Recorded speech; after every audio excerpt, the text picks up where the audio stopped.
इस वीडियो में बताई गई सारी जानकारी पब्लिक प्लेटफॉर्म पर उपलब्ध है। इसमें ऐसी कोई जानकारी नहीं दी गई है जिससे हमारे सुरक्षा बलों की गोपनीयता भंग होती है। डिफेंस डिटेक्टिव सेना का सम्मान करता है और उन्हीं जानकारियों के आधार पर काम करता है जो सार्वजनिक रूप से मौजूद है। जहर जहर और सिर्फ जहर।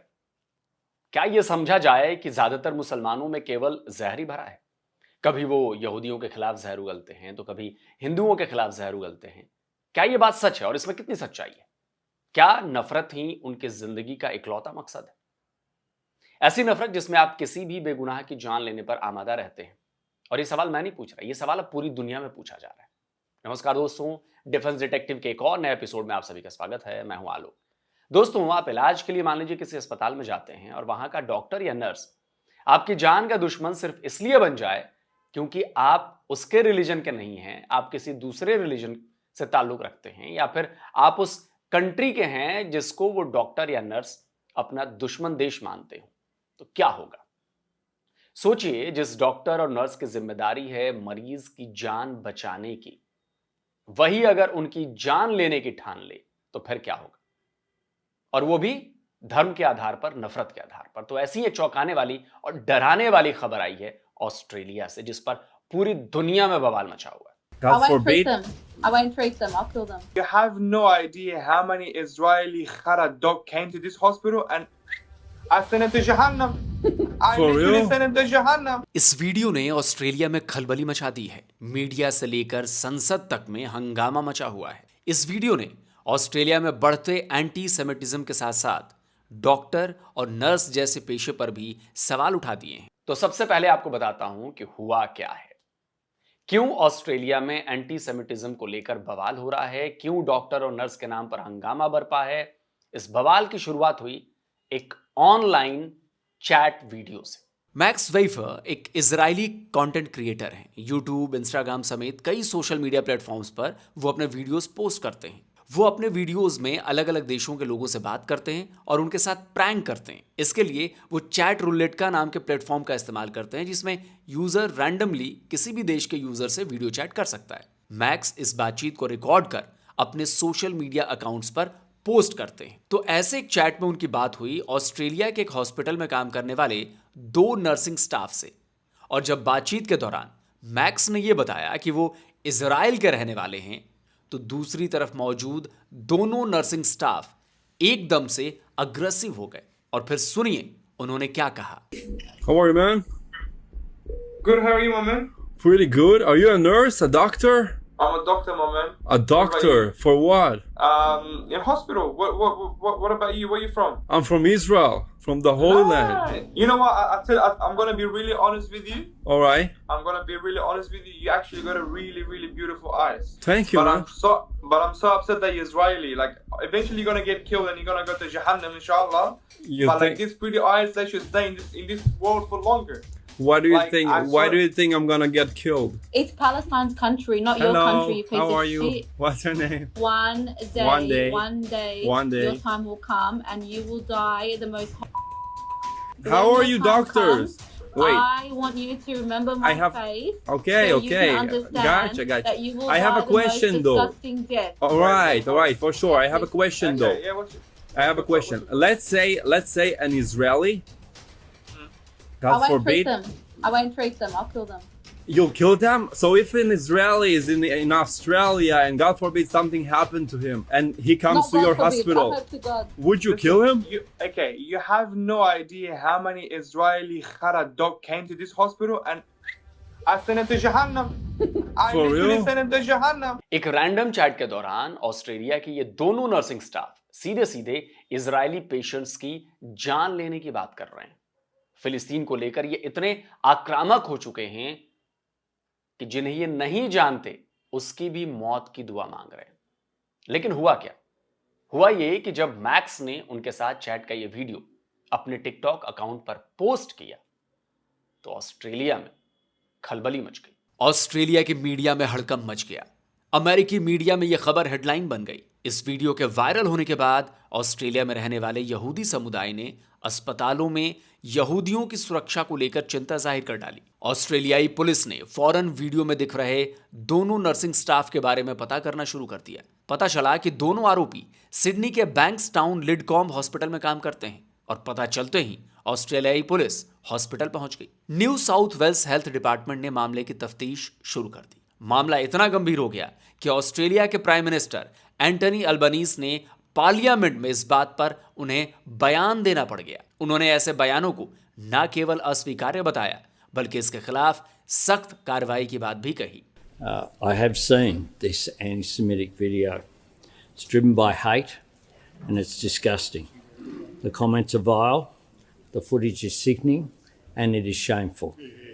These anti-Semitic comments have no place, certainly in our health system, but no place anywhere else in Australia either.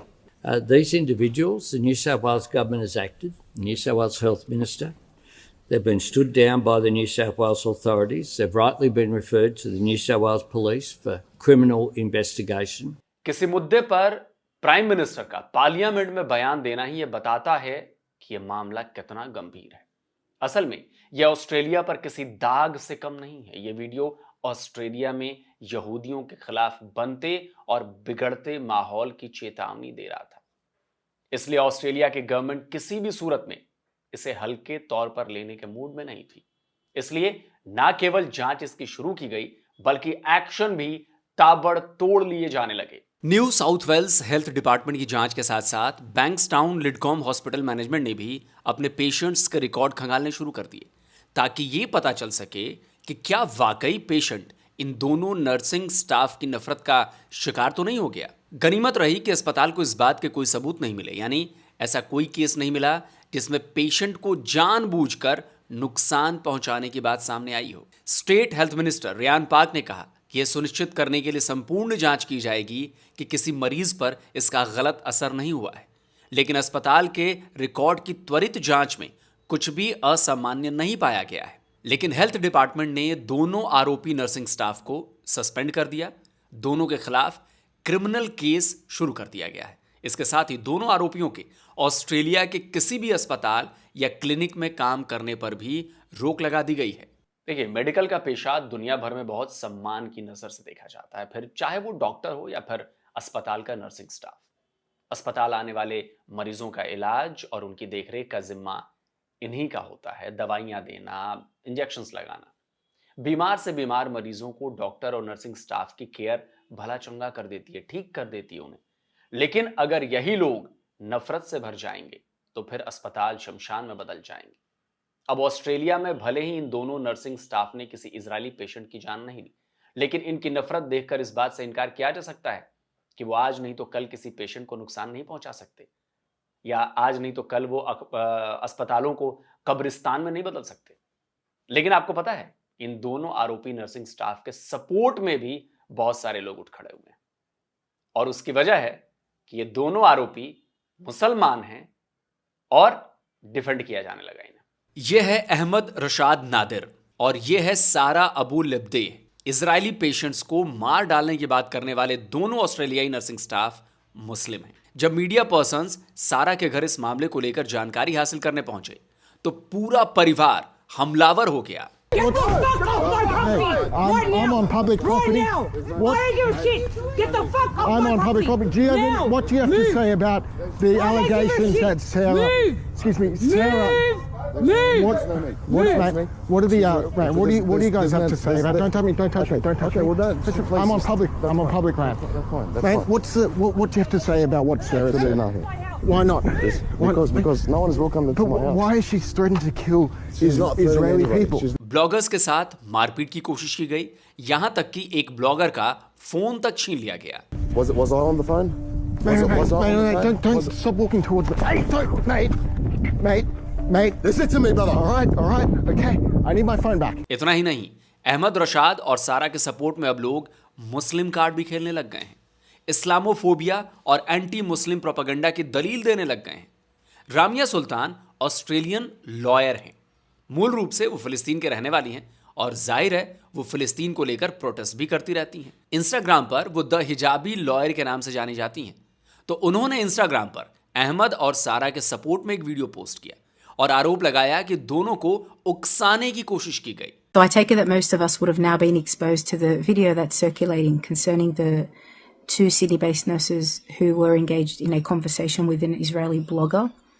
Yes, it was a very concerning, disturbing conversation.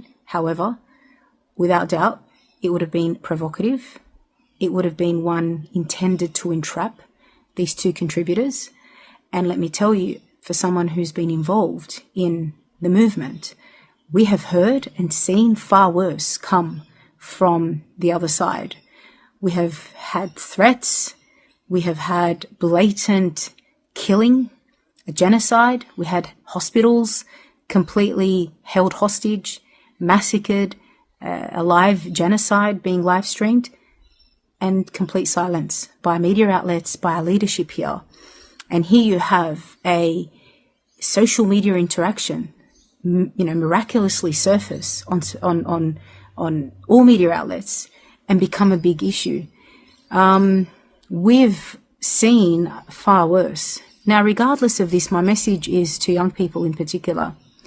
You are being watched, and nothing and nowhere is safe. There is no such thing as safe space. Do not trust anyone on social media. Don't engage in conversation. यानी रामिया फिलिस्तीन का support करने वाले मुस्लिम youth को यह समझा रही हैं कि सोशल मीडिया पर अनजान लोगों के साथ इस तरह की बातें ना करें। रामिया यह भी समझा सकती थी कि ऐसी बातें कहीं भी ना करें। रामिया यह भी बता सकती थी कि अपने नर्सिंग स्टाफ के पेशे को ईमानदारी से और बिना भेदभाव के करें, उसमें रिलीजन ना देखें, उसमें नफरत ना देखें।